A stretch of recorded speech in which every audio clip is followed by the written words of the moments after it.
Hello. After several weeks of cognitive behavioral therapy, the Class 730-2 has overcome its stage fright and entered service earlier in the year. I have recently rode on them and I'm now ready to give my thoughts. Originally I was just going to write a haiku or just a simple comment on the part 2 video, but I thought that it might be a good idea to make a video instead so that people don't pester me every single waking morning about, hey, what's your thoughts on the Class 730? Yeah, okay, fine, well here you go. Here are some quick thoughts on this new train. Overall appearance is okay, despite the use of uncreative colours. I do like the green livery that is used on this train. I prefer it over the 730-0, that is for sure. And I do think it looks better without a yellow front, weirdly enough. They made it work, so not much I can say regarding that. The interior of the train offers the seating alignment which is sponsored by Stevie Wonder and David Plunkett. That is to say, you'll either get a window or a pillar to look out. This was the case with the other Aventras, so I won't dwell on it much longer. Ride comfort is, well, not that good. The seats themselves are also not that good either. They aren't garbage, but when the 350-1, 3 and 4 have excellent seats, this is nothing short of a downgrade in terms of ride comfort.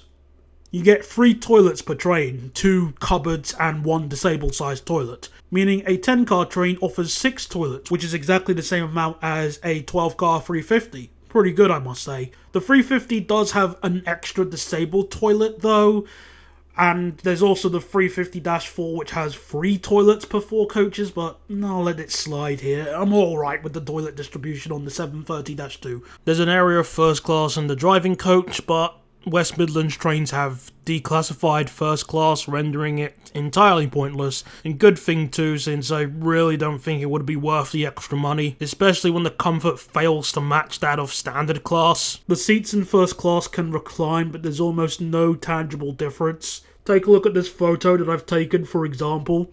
Can you really call that a reclining seat? You'd be hard pressed to call that an adjustable seat, let alone a reclining seat. Overall, I would say that the Class 730-2 is better than the 350-2 and the 319 to an extent, but I would not call it better than the rest of the 350s that are running, not by a long shot. It feels harsh to call it a downgrade, but I would also not call it an upgrade either. Maybe side grade is the best way to describe this train. But, I don't know, it's mainly the ride and seats that are my biggest issue with it. And you know what, it's getting old. Are comfortable seats really gonna be too much to ask for in the future? I mean, yes, I'm grateful that the seats aren't longitudinal or that they're not made of plastic. But if you're not going to have comfortable seats, would you at least mind reflecting that on the train fares, please? Thank you. So there you go, that's my thoughts on this train. The video has now ended, now go back and do your homework.